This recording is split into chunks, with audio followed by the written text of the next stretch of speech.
오늘은 대림절 네 번째 주일입니다.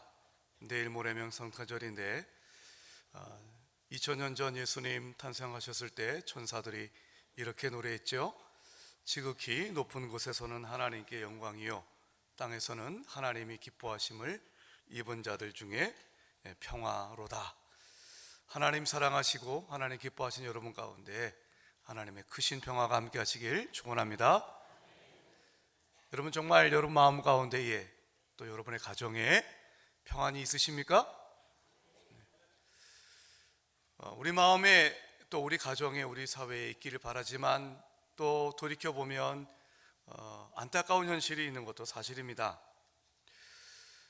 우리 사회를 분노 사회라고 얘기를 하더군요. 사실 사람이 화를 낸다고 하는 것이 굉장히 일반적이고 자연스럽게 볼 수 있는 일이지만 유독 우리나라 사람들은 화를 잘 냅니다. 분노 조절 장애라는 말이 생길 만큼 우리나라 사람들은 화를 굉장히 잘 냅니다. 화를 잘 내기 때문에 주변에서 큰 소리 치고 또 주먹질하고 또 심지어는 이제 사람을 죽이기까지 하는 그런 일들이 주변에서 있게 됩니다. 여러분 한 해를 돌이켜보면서 사실 가만히 있게 보면 우리가 화를 낸 적도 많이 있었죠. 한 해까지 갈 필요 있겠습니까? 지난 한 주만 보더라도 또 우리가 화를 낸 적이 여러 차례 있었을 것입니다. 오늘 아침에 오면서 싸우고 오시지 혹시 안 하셨습니까? 화날 일 때문에 지금은 뭐 괜찮은 것 같은데 마음에 사실은 화가 나 있어서 불편하신 분도 계시라고 생각합니다. 근데 왜 화를 내죠? 무엇 때문에 우리는 화를 낼까요? 사실 화를 내야 되는 이유는 여러 가지가 있겠죠. 그 분노가 내 몸과 마음을 상하게 하는 것도 잘 알고 있습니다. 근데 잘 안 됩니다. 화를 안 내려고 하는 그 마음이 있지만은 화를 안 낸다는 것이 결코 쉽지가 않습니다. 여러분 어떻게 하면 화내지 않고 가급적 화내지 않고 우리가 정말 잘 살 수 있을까?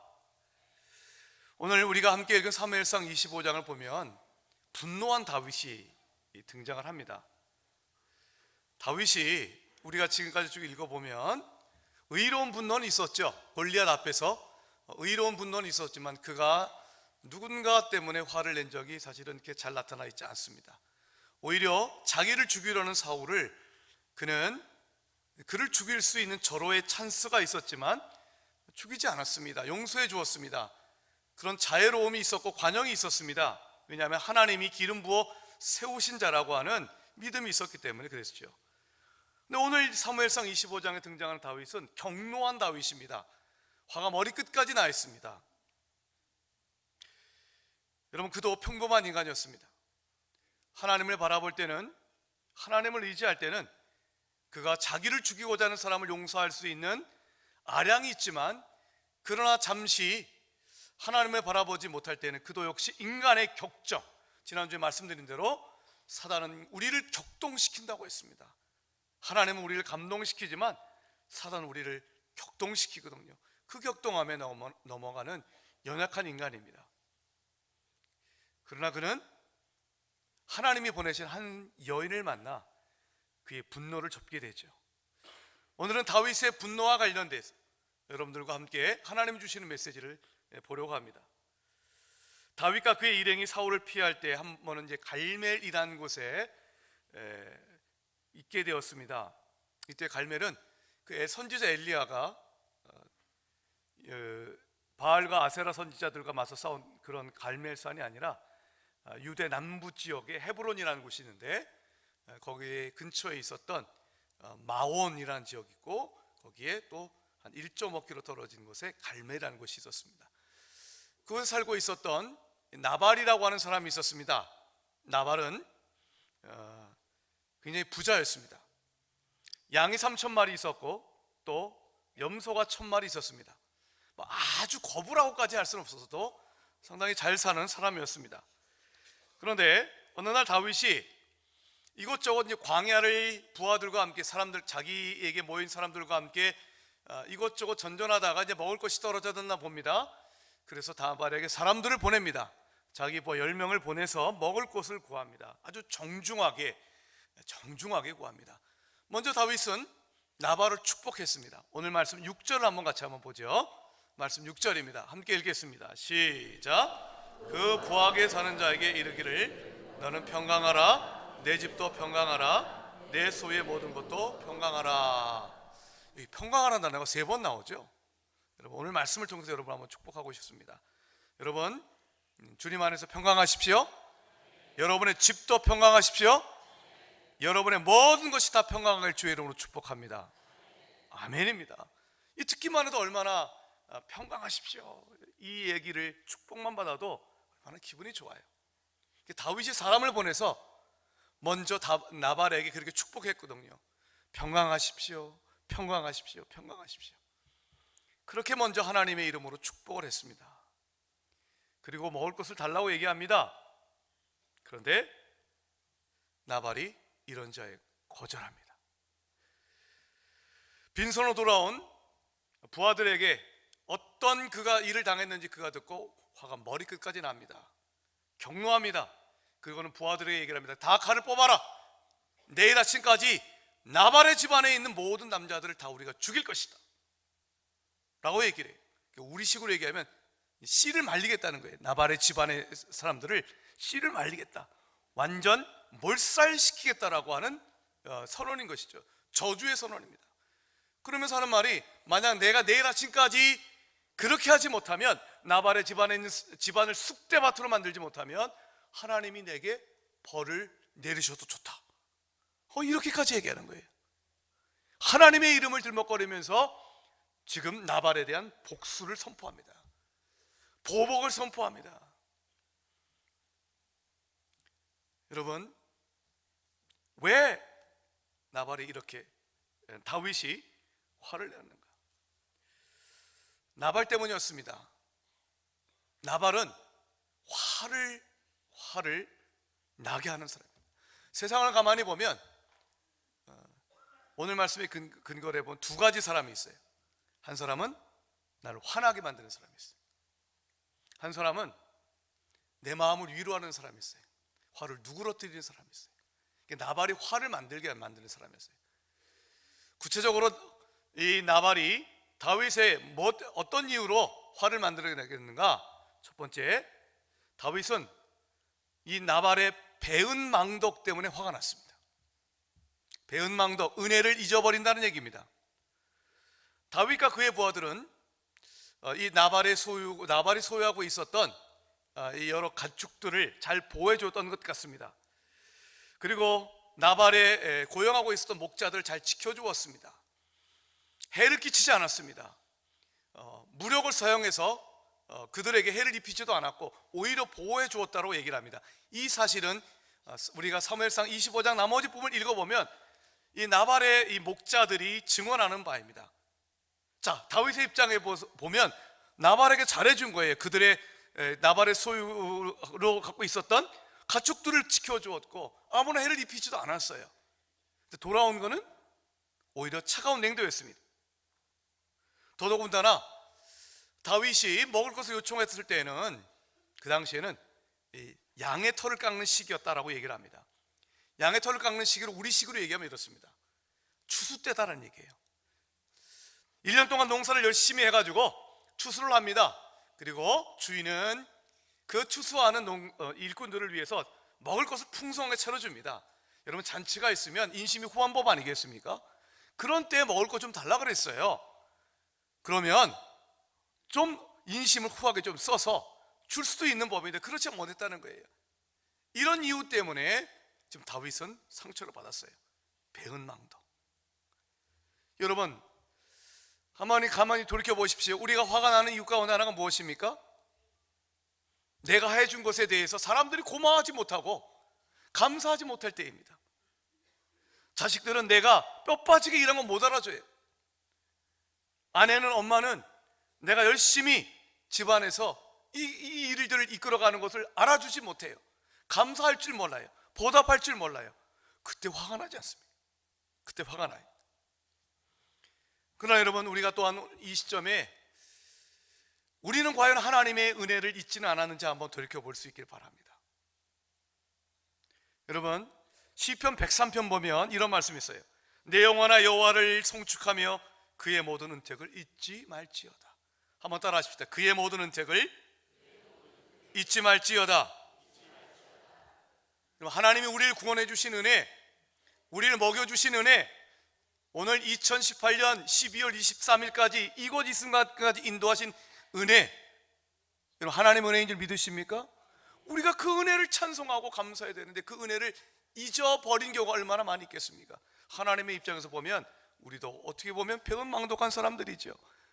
하나님의 은혜를 찬송하고 감사할지 모르는 우리들, 여러분 그 하나님의 은혜를 기억하고 감사하면 우리 가운데 있는 불평이 떠나가고 또 분노가 우리 마음 가운데 사라지고 하나님의 은혜를 찬송할 때 우리는 분노를 이기게 될 줄 믿습니다. 주의 은혜로 충만하길 축원합니다. 두 번째, 다윗이 화가 난 이유는 인색감 때문이었습니다. 나발은 부자였거든요. 부자가 좀 자기가 갖고 있는 걸 좀 나누면 어떨까요? 이 나발이라는 인물은 예수님께서 신약에서 이제 비유를 드셨는데 부자와 거지 나사로 비유를 드셨지 않습니까? 한 부자가 있었어요. 이 부자는 날마다 파티를 했어요. 예. 근데 그의 집 대문 앞에는 나사로라는 이름의 거지가 있었어요. 근데 이 부자가 날마다 파티를 함에도 불구하고 그 거지 나사로에게 먹을 걸 제대로 주지도 않았어요. 그 부자하고 지금 나발하고 굉장히 비슷해요. 여러분 세상이 얼마나 인색하고 각박한지 모르겠습니다. 왜 화납니까? 사람이 좀 마음이 넉넉하면 다 달라는 것도 아닌데 조금만 더 인심 쓰면 좋을 텐데 각박해요, 인색해요, 야박해요. 그래서 화가 나요. 여러분 크리스마스의 유래를 여러분들이 아실 것입니다. 성탄절이 되면 예수 안 믿는 사람들은 오히려 산타클로스를 더 반기죠. 여러분 산타클로스라고 하는 이 사람이 원래는 가상의 인물이라기보다는 원래 어떤 역사의 한 인물에서 비롯되었다는 사실을 아마 들어보셨을 것입니다. 주 3세기 오늘날의 터키 지역에 성 니콜라우스라고 하는 사람이 살고 있었어요. 그의 부모는 부유했는데 일찍 돌아가시는 바람에 많은 재산을 상속받았나 봐요. 근데 이 니콜라우스라고 하는 사람이 굉장히 마음이 관대했던 것 같아요. 인정이 많았던 것 같아요. 그래서 가난한 사람들, 어려운 사람들 돕기를 좋아했답니다. 근데 티를 내지 않았어요. 몰래 도와줬어요. 그래서 다른 사람들이 다 자고 있을 때 밤중에 가서 어려운 사람들에게 필요한 것들을 주고 또 돈을 주었다고 합니다.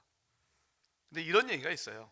창문 틈을 통해서 이렇게 돈 같은 거, 금화 같은 걸 이제 넣어주는데 그냥 우연찮게도 그 가난한 집에 이제 양말 같은 게 걸려져 있었는데 던진 금화가 양말 속에 꼬린 들어갔다. 그래가지고 산타클로스가 선물 줄 때는 양말에다 준다. 이런 유래도 있습니다. 또 믿거나 말거나 어쨌든 그런 전설이 있어요. 중요한 건 뭡니까? 원래 산타, 오리지널 산타는 베푸는 사람이었습니다. 근데 우리들은 뭐라고 얘기하는가? 아이들에게 얘들아 착한 일을 지면 산타클로스 할아버지가 내 선물 받는다. 선물 받는다에 포커스가 있어요. 아니에요. 진짜 오리지널은 뭡니까? 그 정신은 뭘까요? 갖고 있는 거 잘 나누라는 얘기입니다. 나눔의 삶을 얘기하는 것입니다. 혹 여러분 가운데 목사님 저 나눌 게 없어요, 저는 받아도 시원치 않은 사람이에요. 그런 분도 계실 거예요. 예, 경제가 어려워서 먹고 살기가 어려워가지고 누굴 도울 마음의 여유가 없는 분도 계실 것입니다. 그러나 여러분 나눌 여력이 없다 할지라도 칭찬과 격려와 위로에게 칭찬에 인색하지 맙시다. 여러분 칭찬은 귀로 먹는 보약이라는 얘기를 우리는 듣습니다. 이제 이틀 앞둔 성탄절을 앞두고 여러분들의 사랑하는 사람을 위해서, 가족을 위해서 선물을 준비하고 계신 분도 계시겠고 그렇지 않은 분도 계실 것입니다. 해마다 오는 크리스마스 대충 그냥 지내는 분도 계시겠죠. 그러나 여러분 우리의 마음을 당해서 여러분이 사랑하는 사람들을 격려하고 위로하고 칭찬하는 그 말 하나만큼은 인색하지 마십시오. 카톡으로든 문자로든 아니면 더 좋게는 카드를 써서 한번 보내봐 주십시오. 여러분의 칭찬과 격려가 그 사람을 회복시킬 것입니다. 각박하고 인색한 이 세상 가운데에서, 그래서 분노하고 마음이 낙담한 이 세상 가운데에서 예수 믿는 사람들, 이 땅의 평강의 왕으로 오신 주님, 하나님의 은혜가 여러분의 마음에 충만히 임해서 우리의 마음이 넉넉하여고 우리의 입술을 통하여 나를 통하여서 누군가가 위로받고 격려받고 새롭게 소망을 가질 수 있다면 여러분, 하나님이 그런 성탄절을 기뻐하실 줄 믿습니다. 여러분, 이번에 그 수능이 정말 어려웠다며요? 그럼에도 불구하고 만점자가 9명이나 나왔다며요? 그런 애는 정말 인간미가 없는 애들 같아요. 어떻게 만점을 받을 수가 있어? 하나라도 좀 틀리지. 근데 9명이나 나왔대요. 그런데 한 명이, 여러분, 이름이 김지명이라는 아이인데, 이 아이는 좀 수능 만점자라고 했을 때 우리가 갖고 있는 통념에서 벗어나는 아이예요. 첫째, 그는 강남 8학군 학교를 다니지 않았어요. 도봉구에 있는 선도고를 다녔는데, 자사고이긴 하겠지만 잘 알려진 학교는 아니잖아요. 선도고 들어보셨어요? 못 들어보셨죠? 또 두 번째는, 그러면 뭐 천재인가? 아니래요. IQ는 110이래요. 저보다 낮아요. 참으로 저는 130입니다. 그 집안에 돈이 많나? 아니요. 어머니는 자그마한 추어탕집을 운영했대요. 게다가 김지명 군은 중학교 3년 내내 백혈병을 앓았답니다. 중학교 1, 2, 3년 동안 백혈병을 앓았다고요. 고등학교 1학년 때 완치 판정받았어요. 근데 어떻게 이렇게, 자, 강남 8학군도 아니야, IQ도 별로 안 좋아, 그리고 엄마는 별로 부자도 아니야, 중학교 3년 내내 이 백혈병 앓았어. 어떻게 수능 만점 받냐고요. 물론 개인의 어떤 노력도 있겠지만 이 아이를 격려해주고 소망을 줬던 사람이 있었기 때문에, 그를 치료했던 의사가 너는 완치될 수 있다고 확신을 주었고, 그리고 그의 항암 치료를 도왔던 레지던트는 그 항암의 부작용을 이야기하면서 함께 울어주는 마음이 있었어요. 아파하는 마음이 있었어요. 또한 그의 어려운 사정을 들은 한 단체에서는 그에게 물질적인 지원도 해주었다고 합니다. 본인의 의지도 대단했지만 주변에서 그에게 소망을 주고 위로하고 격려해줬던 사람이 있었기 때문에 오늘날에 그가 수능 만점자가 될 수 있었던 것이었습니다. 사랑하는 여러분, 칭찬할 만큼은 인색하지 맙시다. 만나면 좀 좀 오버한다고 할 생각이 들 만큼 칭찬해주고 격려해주고, 그래야 여러분, 세상 속에서 우리가 환난을 당하고 화가 나더라도 교회에 와서 위로를 받죠. 세상에서 내가 내 마음이 힘들어도 가정에 와서 위로받지요. 여러분의 자녀에게 칭찬에 절대로 인색하지 않는 부모가 될 수 있길 주의 이름으로 축복합니다. 여러분의 배우자에게 칭찬이 인색하지 않은 배우자가 될 수 있길 주의 이름으로 축복합니다. 제 아내가 오늘 설교 들으면 가면서 그렇게 얘기하거든요. 여보, 당신 뭐 또 잘하세요.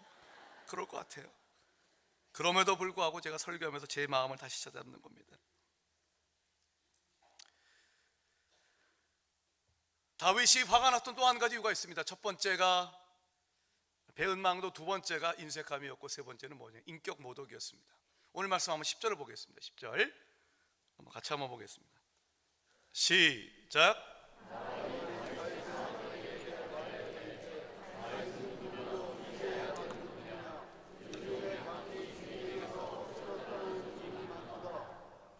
자, 여기 보십시오. 나발이 하는 말 들어보세요. 다윗이 누구야? 이새의 아들이 누구야? 아니, 모른다고 하면서 다윗이 이새의 아들인 걸 어떻게 알아? 알면서 일부러 무시하는 거죠. 더군다나 여러분, 다윗은 골리앗을 물리친 국민적 영웅이 아닙니까? 모를 리가 없죠. 다윗이 누구냐? 아는데도 무시하는 거예요. 차라리 몰랐으면 괜찮았겠어요. 아는데도 무시하는 거, 여러분, 얼마나 인격적인 모독입니까? 더군다나 뭐라고 똑같이 얘기하냐면 이렇게 얘기합니다. 다윗에게 몰려들었던 사람들을 얘기합니다. 한마디로 말하면 이런 거죠. 근본도 없는 천한 것들, 이런 얘기예요. 인격적 모독입니다. 세상에서 우리가 왜 화가 날까요? 인색한 사람? 예, 그것 때문에 우리가 마음의 상처를 받을 수도 있어요. 그런데 정말로 화가 나는 이유는 인격적 모독인 거예요. 한 달 좀 넘었나요? 맥도날드라고 하는 그 패스트푸드점에서 자기가 원하는 대로 나오지 않았다고, 늦게 나왔다고 그 햄버거를 종업원에게 집어던진 사람이 뉴스에 떴습니다. 종업원 입장에서 얼마나 인격적 모독감을 들었을까요? 화가 난다고 해서 왜 다른 사람들에게 그렇게 해야 됩니까? 이것 때문에 상처받는 것이 우리 한국 사회의 현 모습이 아니겠습니까? 사랑하는 여러분, 하나님께서 오늘 우리에게 주시는 이 세상에 대한 모습을 바라보면서 기도하라고 말씀하십니다. 세상을 바라보면 우리는 화를 낼 수밖에 없고 화로 가득 찬 세상입니다. 그러나 우리에게 평강의 왕으로 오신 주님이 우리의 마음을 치료하시고 화가 난 저 세상을 치유하시고 회복시키시기를 주의 이름으로 축복합니다. 자, 나발에게는 한 아내가 있었는데 그 아내가 바로 이 다윗의 화를 진정시켰던 지혜로운 여인이었습니다. 이름도 예뻐요. 아비가일이에요. 아비가일. 아비, 가일 두 개의 단어가 합성된 말인데 아비란 단어는 나의 아버지란 뜻이에요. 우리말하고 비슷하지 않습니까? 우리도 아비 그런데 아비, 나의 아버지는 가일, 기쁨이다. 그래서 아마 아버지에게 기쁨을 주었던 딸 같습니다. 그 아비가일이 이제 사정을 알게 된 거예요. 사태의 심각성을 깨달았던 그 아비가일이 먼저는 하인들을 시켜서 먹을 것을 잔뜩 실어 다윗에게 보냅니다. 나발은 하나도 주지 않았지만 그러나 그는 먹을 것을 충분히 쌓아서 먼저 보내요. 다윗에게 필요한 거 먼저 준 것이죠. 자, 거기에 그치지 않고 이 아비가일이라는 여인은 직접 자기가 다윗을 만나러 갑니다. 그리고 다음과 같이 다윗을 그 마음을 진정시킵니다. 어떻게 할까요? 우리 사무엘상 25장 23, 24절을 자막을 통해서 한번 같이 보겠습니다. 함께 읽습니다. 시작.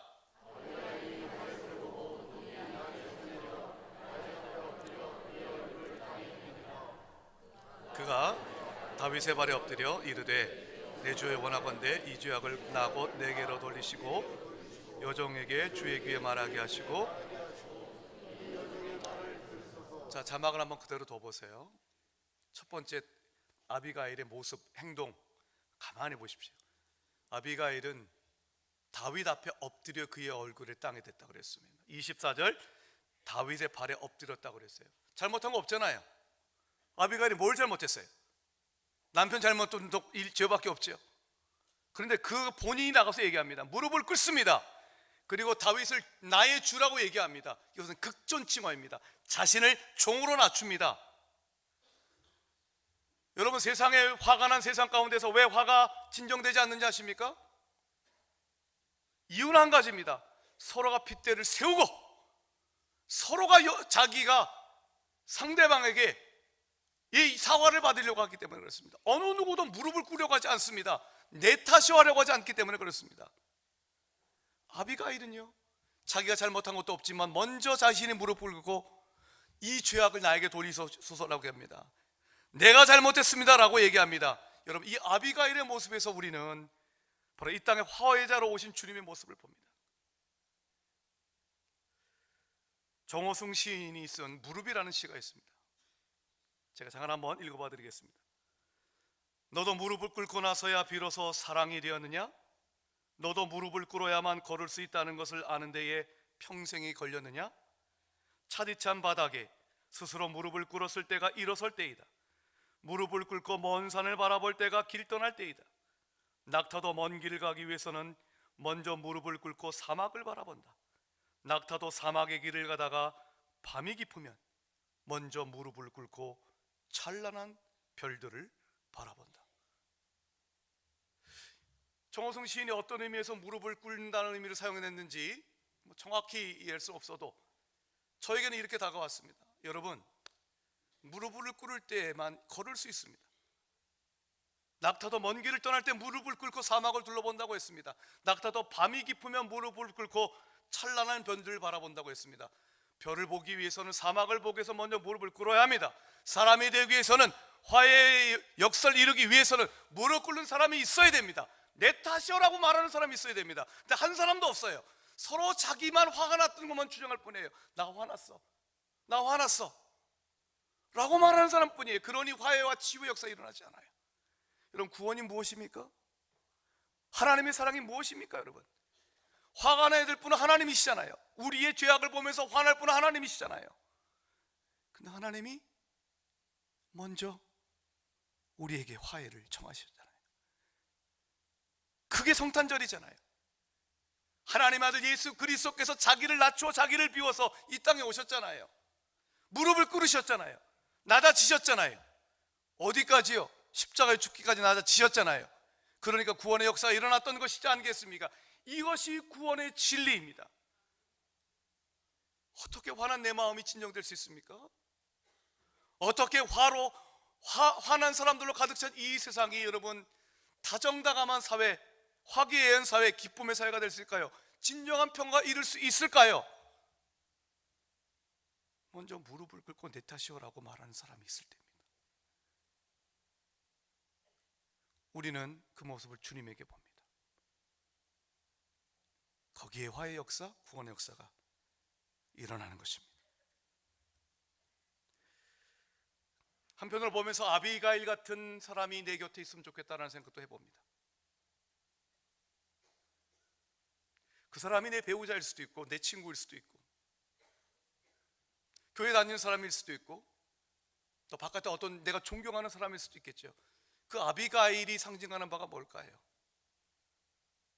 내가 씩씩거릴 때, 화날 때, 그래서 뭔가 잘못하려고 할 때, 하나님 앞에 범죄하려고 할 때 먼저 다독여지고 말없이 다가와서 나를 품어주면서 이해한다고 얘기해 줄 수 있는 사람, 그 사람이 좀 있었으면 좋겠어요. 그러면 내가 좀 내 인생이 달라졌을 것 같아요. 내가 낙담할 때 나를 향한 하나님의 꿈을 일깨워주고 격려해 주는 사람, 그런 사람이 좀 있었으면 좋겠어요. 그러면서 또한 이런 생각을 해봅니다. 바로 우리가 우리 안양제일교회가 아비가일과 같은 사람이 되어야 되겠구나. 오늘 이 시간 마땅히 우리에게 공의로운 진노를 퍼부어도 바로 누가 뭘 할 사람 없는 그 하나님께서 우리를 구원하기 위해서 당신의 아들을 이 땅에 보내신 그 주님을 묵상하며 그 구원의 은혜에 감사하고 내 마음 가운데 있는 모든 분노가 삭혀지고 사라지길 주의 이름으로 축복합니다.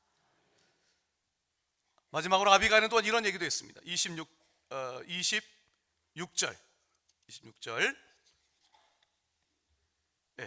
같이 한번 보겠습니다. 함께 읽겠습니다. 시작.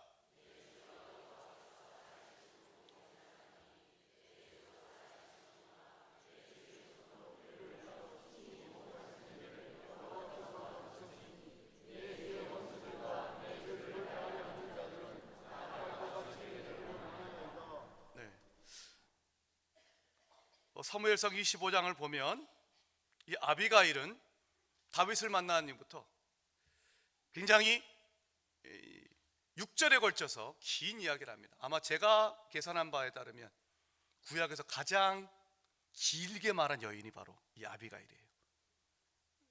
다윗이 좀처럼 끼어들지 못할 만큼 26절부터 31절까지 6절에 걸쳐서 말을 했어요. 그의 행동은 절제가 있었고 겸손했습니다. 그러나 그는 할 말을 다 하는 여자였습니다. 오늘 특별히 이 자리에 계신 우리 여러분들이 아비가일을 많이 좀 배우셨으면 좋겠습니다. 그러나 아무 말을 하는 여자가 아니었습니다. 오늘 여러분 26절 다시 한번 자막 띄워보세요. 무슨 말 하는가 한번 가만히 봐보세요. 보십시오. 내 주 할 때 이 대해서 다윗이 이랬죠. 내 주도 살아계시거니와 내 주의 손으로 피를 흘려 친히 보복하시는 일을 여호와께서 막으셨으니. 한번 따라 하시겠습니다. 여호와께서 막으셨으니. 하나님이 자기를 보내서 지금 당신이 다윗이 지금 사단에게 격동되어서 감정에 격동되어서 그가 자기의 손으로 보복하고 복수하려는 그 일을 하나님이 막으셨다는 것입니다. 아비가일 자신이 바로 하나님의 도구로 사용되고 있는 거예요. 어떤 도구일까요? 보복과 응징과 미움과 증오의 이 세상의 악순환을 막기 위한 하나님의 도구로 아비가일이 사용됐음을 자기가 얘기하고 있습니다.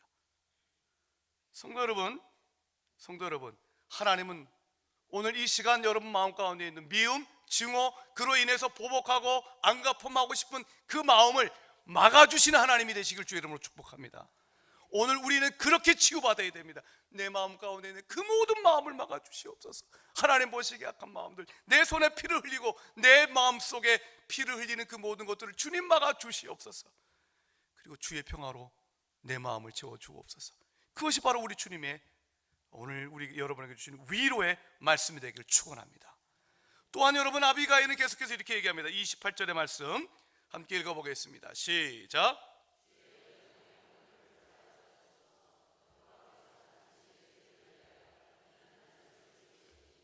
이는 내 주께서 여호와의 싸움을 싸우심이요 내 주의 일생에 내 주에게서 악한 일을. 자, 28절 자막을 다시 한번 집중해 보십시오. 여러분, 한 여인이 한 말에서 너무나도 놀랍고 경탄스러운 말을 하고 있습니다. 이 얘기를 합니다. 첫째, 여호와께서 내 주를, 즉 다윗을 반드시 든든한 집을 세울 것이다. 무슨 얘기일까요? 다윗이요, 당신은 하나님께서 이스라엘 왕으로 세우신 분입니다. 당신을 통하여 하나님은 든든하고 영원한 나라를 이루어 가실 것입니다. 하나님이 택하신 자라고 하는 것을, 하나님이 택하신 왕이라고 하는 것을 깨우쳐 줍니다. 그리고 이렇게 얘기합니다. 이는 내 주께서 여호와의 싸움을 싸우신다고 그랬습니다. 한번 따라 합시다.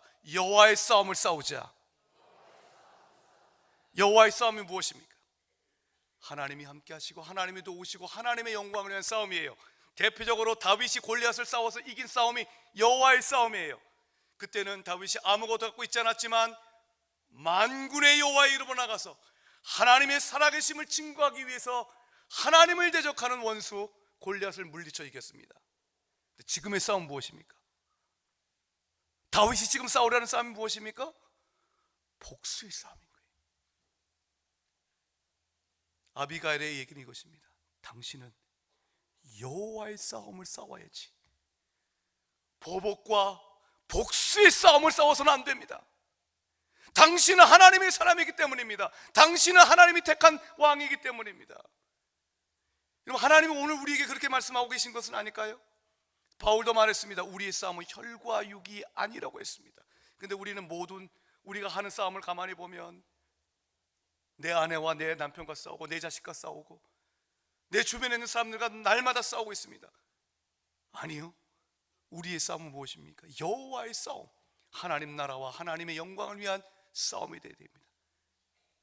내가 누구입니까? 우리가 누구입니까? 하나님의 나라의 일꾼으로 부름받은 존재인 줄 믿습니다.